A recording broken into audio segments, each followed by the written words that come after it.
Growing stronger and stronger as fighting lasts longer and purer to make heaven surer. With crosses and trials and many denials we'll stop, but to die true, loyal to our King who reigns on high.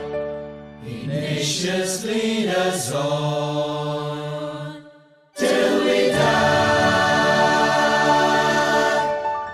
Dear friends, I am James Bharata Putra, a Jesuit missionary working in Indonesia, particularly in the island of Sumatra, in the Archdiocese of Medan. Now I am here through Loyola TV Madurai.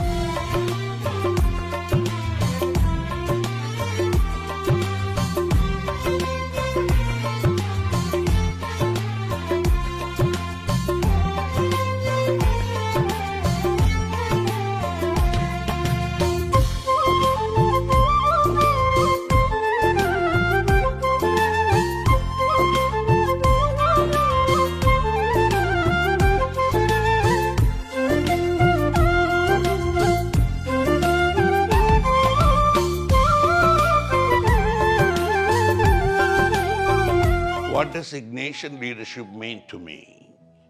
And what are the qualities that Ignatian leadership is distinct from other leaderships? Everyone knows that Inigo was a born leader and proved his leadership in his profession as a military general as well as the general of the Society of Jesus.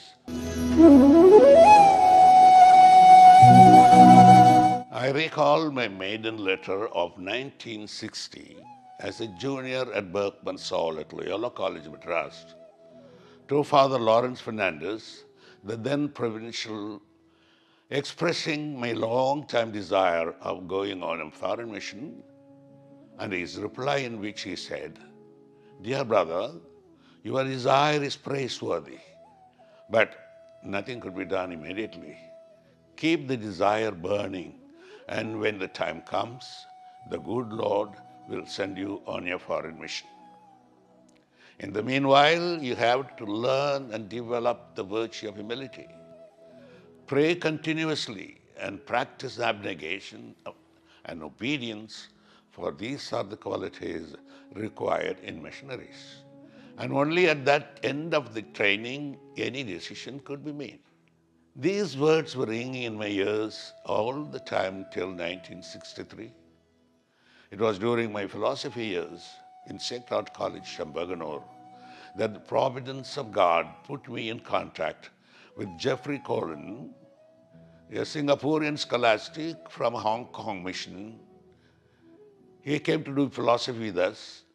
We became friends, and one day I broached the subject of my becoming a foreign missionary in one of the conversations. Immediately he said that Hong Kong mission is looking for a Tamil-speaking priest to work in its region of Malaysia, Singapore. Immediately, I wrote a letter to the mission superior of Hong Kong, expressing my willingness to join, and that superior mentioned, "It all depends upon your provincial, whether he is willing to send you or not." I came back to the provincial. I wrote to him. At that time, Father Fernandez told me that until you finish your tertianship, the general will not allow you to go. The process is long, but keep praying, waiting for the grace of missionary vocation. It is an interesting story. My uncle, Father K.S. Michael of Metuputi Parish fame, gave me a valuable advice on the importance of completely trusting in God's providence. So this advice I will try to practice and make it my own witness to the world. In all the years of my missionary work in Indonesia, I was very particularly paying attention to this virtue of confidence in God's providence. It is God's providence that took me from India to Indonesia. But through twists and turns, first I went to Malaysia to do my regency. There, 1 year after regency, visa was denied to me. Then I thought my missionary ambition is gone to the winds. But God, in His own providence, took me from there to Indonesia to do my theology. There, God decided that my missionary work is in Indonesia. Then, after my ordination, the first appointment came from the Superior of Hong Kong that we cannot get you back to Malaysia, but there is a demand for you from Medan Archbishop to work among the migrant Indians there. So we decided to lend you, go and do the missionary work there.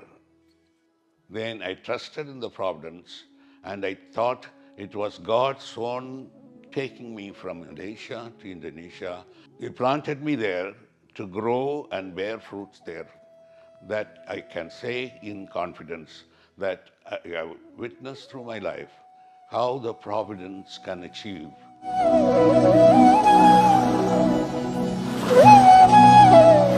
Out of 50 years of my mission life in Indonesia, 30 years were spent alone in parish and the shrine work, which provided a life of contemplative action in the virtual company in presence of Jesus, Mary, St. Ignatius and St. Francis Xavier, who was my icon and model in my mission life. I am a Jesuit with a difference I mentioned earlier, because there was no Jesuit community in the places where I worked for the past 50 years. So I lived with the other religious communities like Capuchins, the Augustinians and the Carmelites, but not in a Jesuit community since my appointment as a missionary in Medan.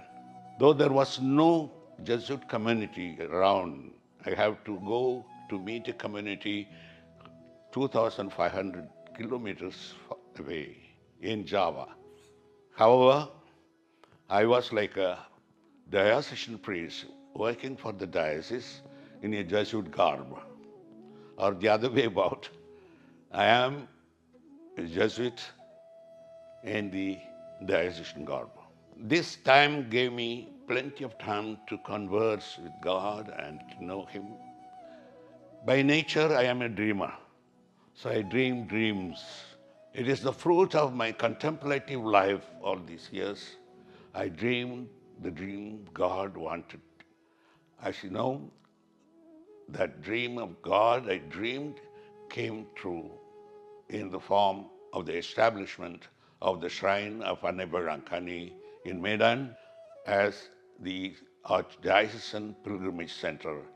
And today it has become the icon of the area, inviting people from all over the world to come and experience God in that place.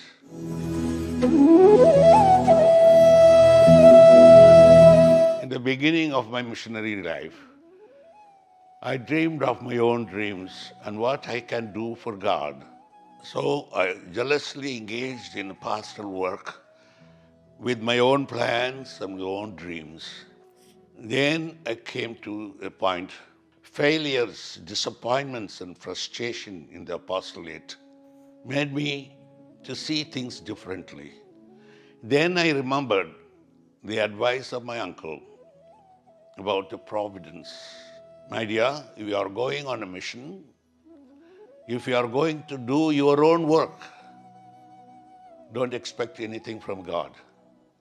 But if you are going to do God's work, He has to give everything to you to accomplish that work.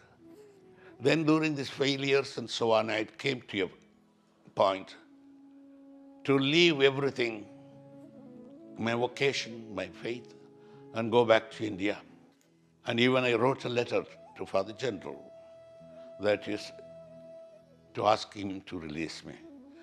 But the Holy Father Arupe said, you need rest. Go on a sabbatical, make a good retreat, and tell me later.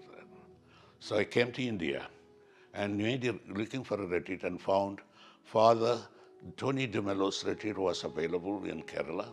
It is in that retreat I experience the cannonball moment of conversion, I realized I was holding the hand of God and dragging him to my ideas and dreams. That's why I met with so many failures and disappointment. But I decided, pray to God, please take my hand and hold tight so that I may not run away from you whenever not. Lead me wherever you want me to go.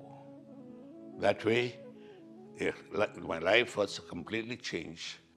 I tried to see everything, every experience in a different way, the eyes of faith. From that time onwards, I was completely free. It is during that retreat I realized that I have to go back to the mission and do God's work and not my work.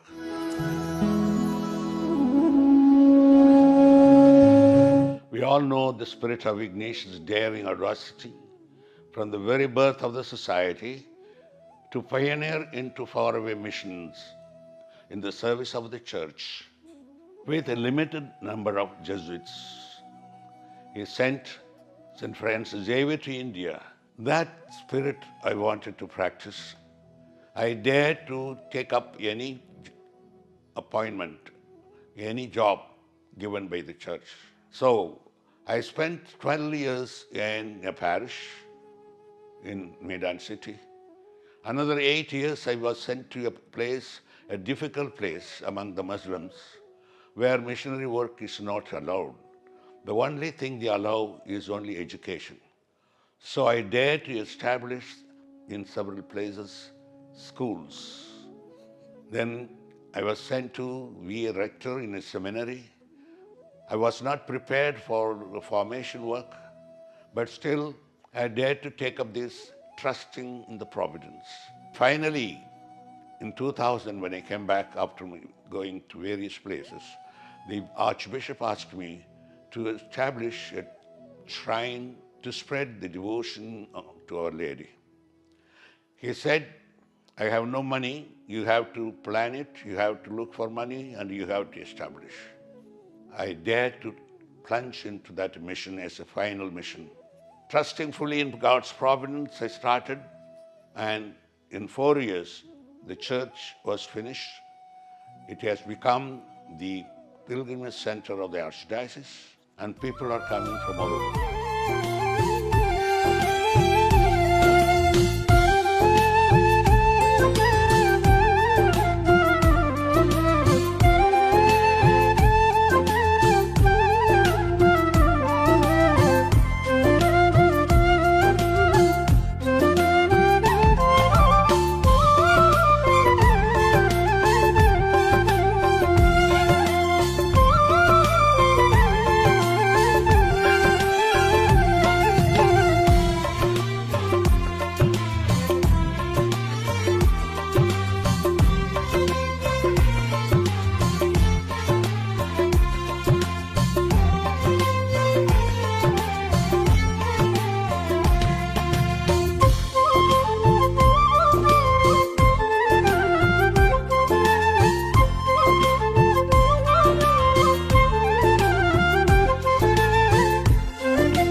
So I consider this is the crowning of God's mission to me in Indonesia.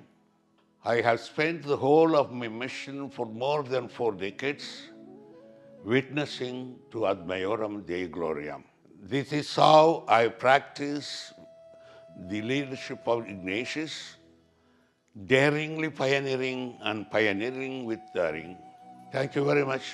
Growing stronger and stronger as fighting lasts longer and purer to make heaven surer. With crosses and trials and many denials we'll stop, but to die true, loyal to our King who reigns on high.